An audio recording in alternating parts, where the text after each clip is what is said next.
Hello and welcome to the Christ Lutheran Church Sermon Podcast. This is Matthew Best. I serve as pastor of Christ Lutheran Church in Allison Hill in Harrisburg, Pennsylvania. Thanks for being here. If today's message connects with you and what you're going through, brings you inspiration, or offers connection with God, I ask you to please stay on after the message for just a few moments to learn ways to connect with the congregation and the health ministries that we offer. And now, let's dive into God's Word.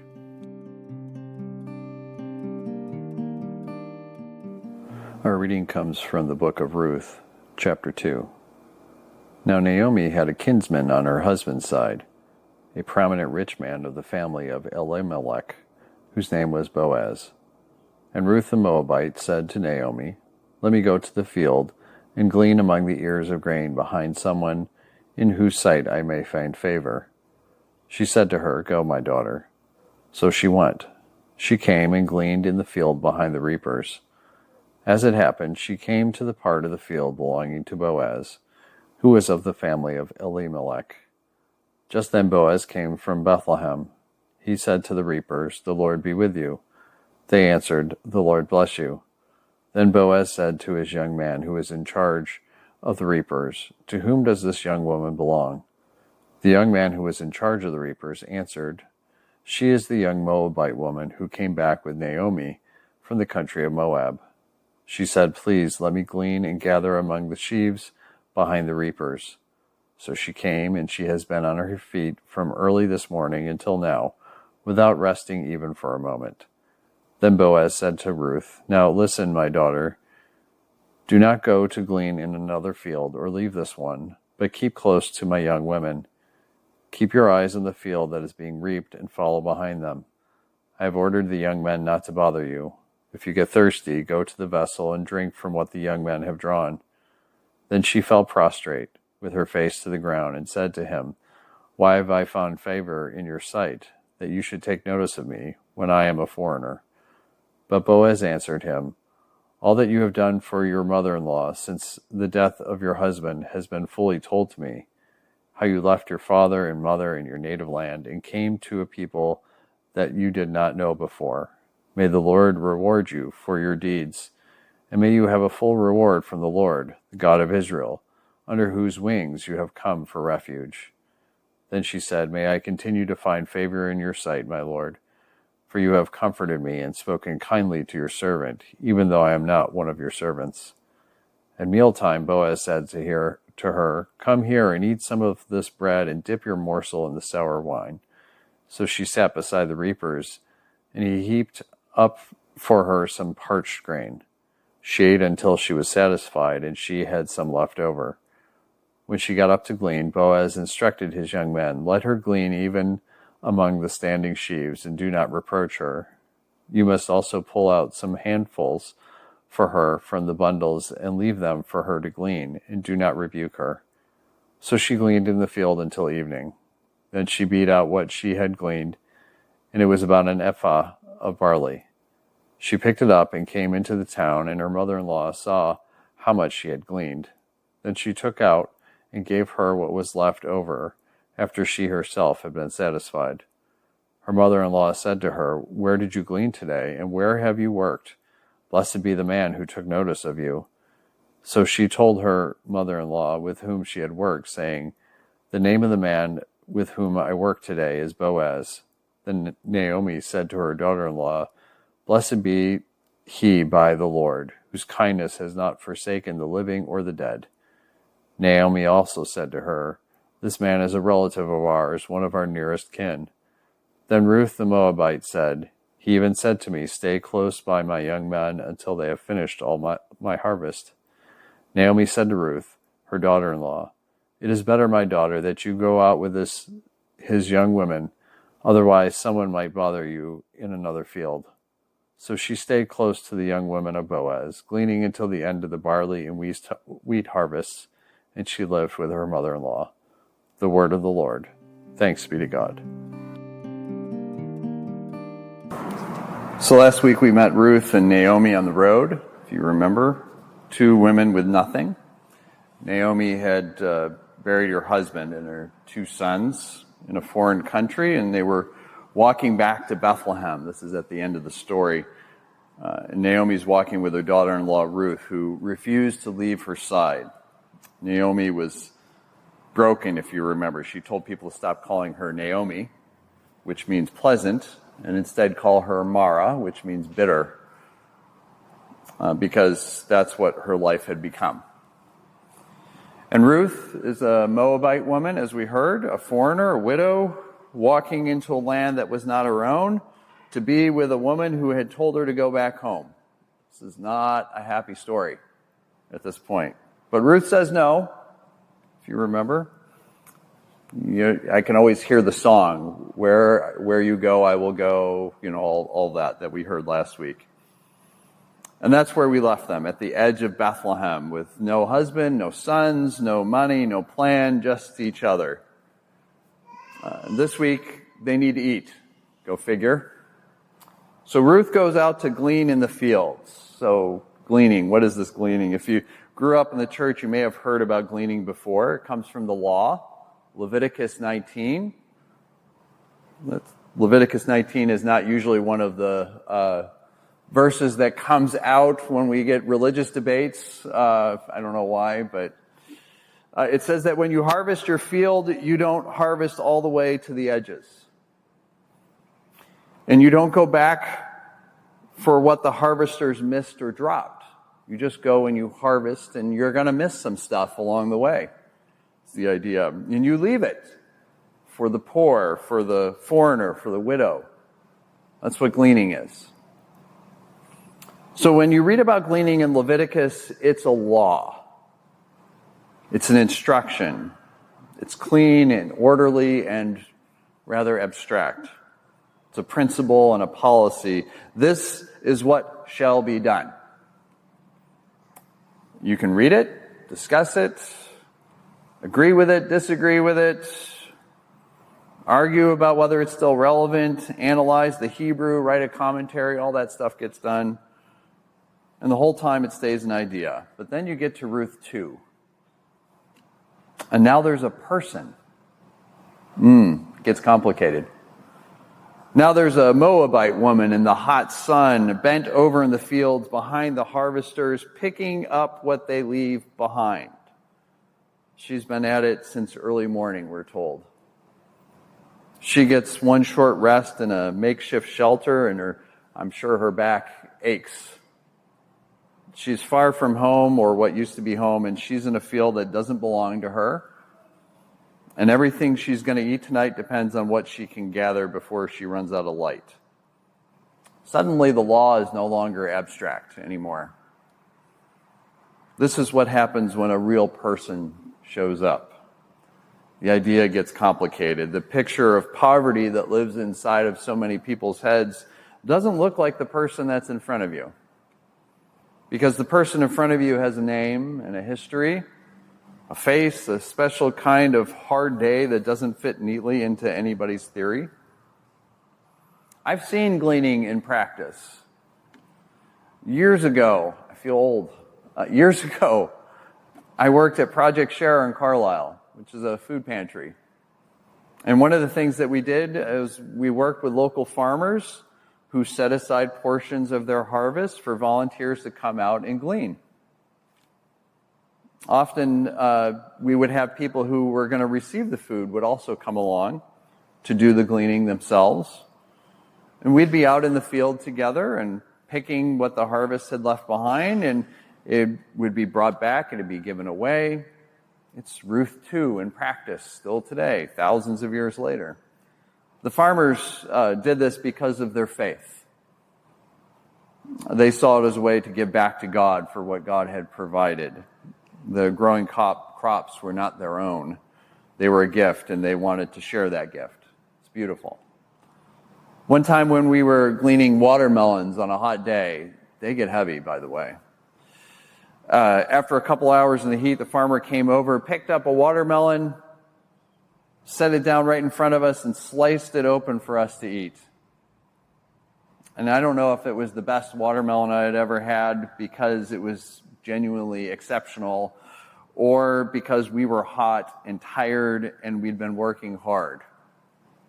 But I can tell you it tasted like a blessing. It was actually still cool and sweet and given freely right there in the field where the work had been done. That moment is what the law in Leviticus is trying to point at. It's not about the letter of the law, it's the intent of the law, right?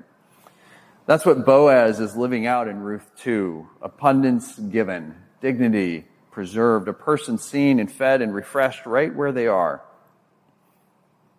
And here's the danger of reading Ruth 2 in modern America. We're soaked in stories about how the world works, our own contexts, right? And most of these stories are comfortable fabrications, lies that protect the comfortable. There's the so-called prosperity gospel, which tells us that wealth is a sign of God's blessing and poverty is a sign of God's absence or disapproval. This is obviously not Lutheran theology. It's enormously popular, though, and it's a theological lie. It takes the good news of grace and it turns it into a transaction. It tells people that if they just have enough faith and if they just give enough money, usually to some televangelist somewhere far away, God will reward them with success. And the unspoken and implied consequence is cruel.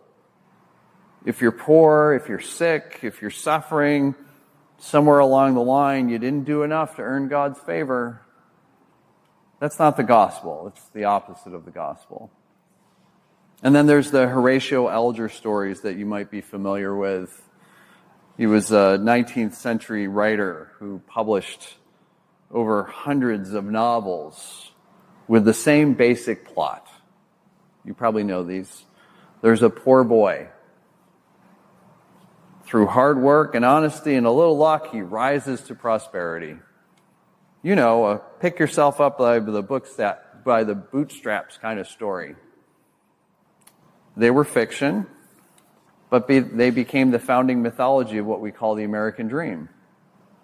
The idea that anyone can make it if they just work hard enough. That the path from poverty to success is always available to those willing to walk it. The stories are always about exceptional individuals, not about the conditions that surround them. They never ask why the boys were poor in the first place. And that mythology keeps us asleep to the reality that so many people face today. I've been asking for a long time, what kind of world produces people who have nothing? And there's never a shortage of excuses for why we can't do anything about it. There's always a reason the status quo must remain. The powerful and the wealthy and the decision makers always have an answer for why change is impossible or impractical or just too expensive or too radical or whatever. There's always an excuse to keep things as they are, which conveniently keeps the people who benefit from things as they are where they are. There's always an excuse for why we can't afford to take care of people. We can't afford health care. We can't afford child care. We can't afford to feed hungry children or house people sleeping outside. The money just isn't there, we're told. And then somehow, like magic, the money appears. It appears for bombs and missiles. It appears for military adventures in countries most Americans can't find on a map. It appears for vanity projects that benefit a few while many wait. The money was never really gone. It was just never prioritized for the people who needed it most. And that's a choice. It's always been a choice. And this is not just an American problem. And it's not a current, just a current modern problem. This is a human problem. Every era has its reasons for why the widow must go hungry and have to glean. Every society has found ways to make the gleaning more difficult, the access more complicated, the dignity more conditional, and the poor pay the price every time. According to Feeding America, Somewhere between 50 and 53 million people in the United States, that's 1 in 6, rely on food pantries for their food. 50 to 53 million. Federally qualified health centers like Hamilton Health, just a couple blocks away, serve around 32 million patients because they have no other access to health care. Free clinics like the ones we operate here at Christ Lutheran serve approximately 2 million additional people a year. And as you know, these are people who literally have nowhere else to go. The next stop is the street. The Federal Reserve Bank of Minneapolis counted over 770,000 people as unhoused on any given night in 2024. Organizations that look more broadly at homelessness estimate the real number is closer to 2.5 to 3.5 million. We're the wealthiest nation in human history, and we're not caring for people as if it were true. Recently, the president said the government can't afford to provide child care. There was a piece of legislation signed last year that is estimated to cut between 10 and 11 million people off of Medicaid. Food assistance has been cut, and yet we have enough money to continue a war in Iran, which costs $1 billion a day, to threaten other nations with military force, putting in danger the lives of people who's in those countries and the lives of our own soldiers who are someone's children, often young people who enlisted as a way out of poverty because the military was the only door open for them. It's been said that war is a rich man's game and the poor pay the price with their blood. There's always money for some things. The excuses only appear for others. And this is what I noticed about gleaning.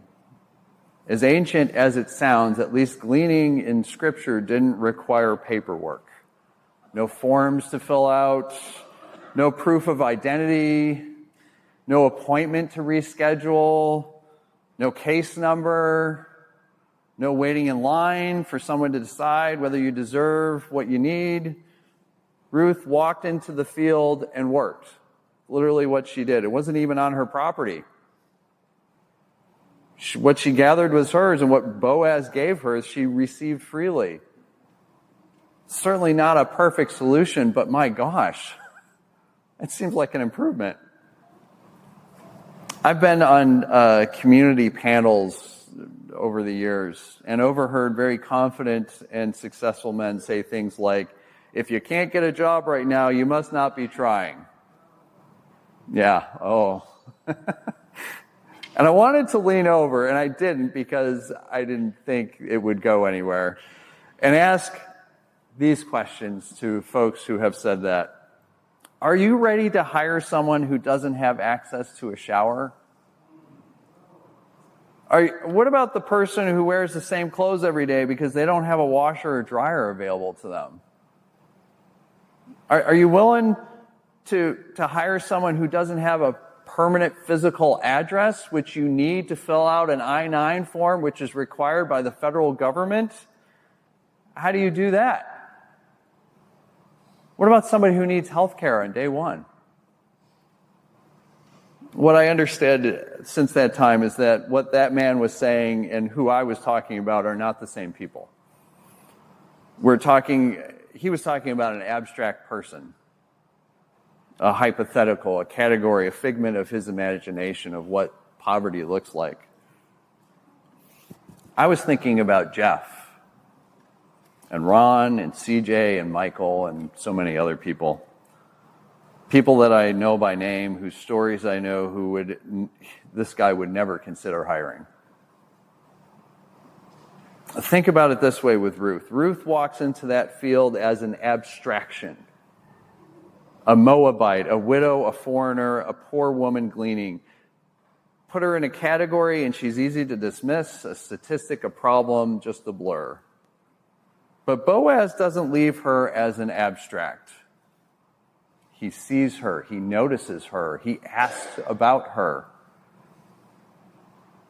He hears her name, he hears her story, and how she came back with Naomi, how she left everything she knew, how she had been loyal beyond any obligation. He sees the person, not the category. And because he sees the person, he goes beyond the letter of the law.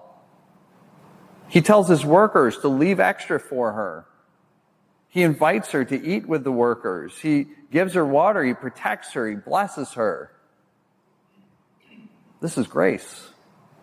Ruth goes home that evening with more barley than she could easily carry.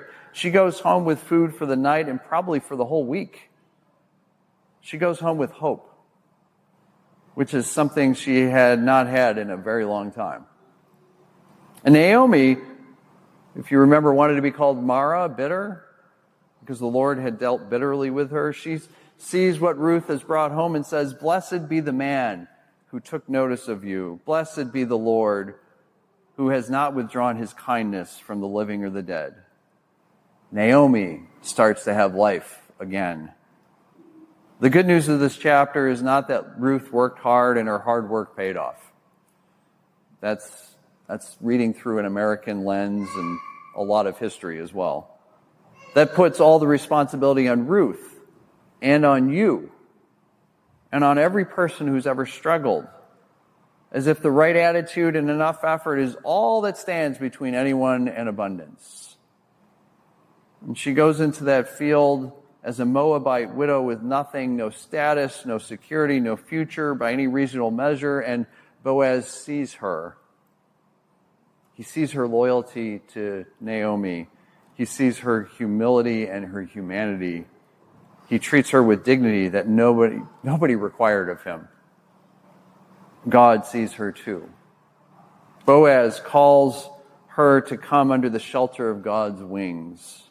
And those wings cover people who work hard and people who can't work. People who have it together and people whose lives have come apart in ways they never asked for and never deserved.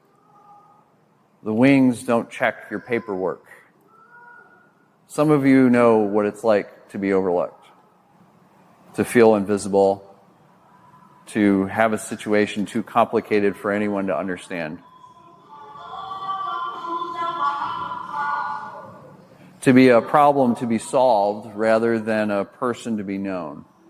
Some of you know what it is to give everything you have to someone you love, even when you have nothing left to give.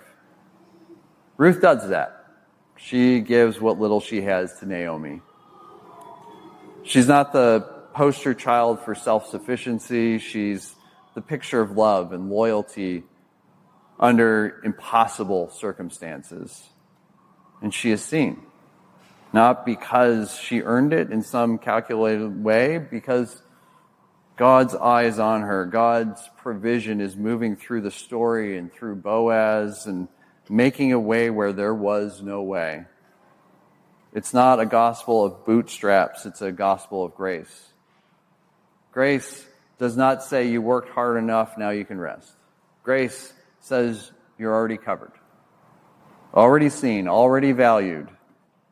Not because of what you produce, not because of what you contribute, not because of how hard you try, but because you exist. Because God made you. And God knows you. And God has not stopped moving in the direction of your thriving. Naomi lifted up her eyes at the end of a very hard day and said that the Lord has not abandoned us. God is still here. Not in some abstract way. Instead in barley. In a full stomach. In a cold watermelon on a hot day. In a man who went beyond what was required because a Moabite widow mattered to him. You matter. Every single one of you. Not because you earned it, because you're Ruth, coming back with more than you expected. Because you're Naomi, finding against all odds that there is still something to praise God for. Because you're covered under wings that ask nothing of you except that you come. That is good news, and it's enough. Thanks be to God. Thank you again for listening to the Sermon Podcast. I'm always happy to have a conversation or pray with you. Please reach out either by email to pastor@christharrisburg.org or call me at 717-236-8382. I'd also invite you to be part of worship on Sunday mornings at 10:30 a.m. We're a very diverse, open, affirming, and laid-back congregation. Christ Lutheran Church is located at 124 South 13th Street in Harrisburg. Parking is along the street. You can enter the building through the side entrance on South 13th Street or at the corner of 13th and Thompson Streets. And lastly, check us out on the web. Our website is christharrisburg.org. There you can learn more about and offer your support for the congregation as well as the health ministries and free clinics that we provide to people in need in our neighborhood. I invite you to follow us on Facebook and Instagram also at Christ Lutheran Harrisburg. Thank you. I look forward to connecting with you, and I pray that you have a blessed week.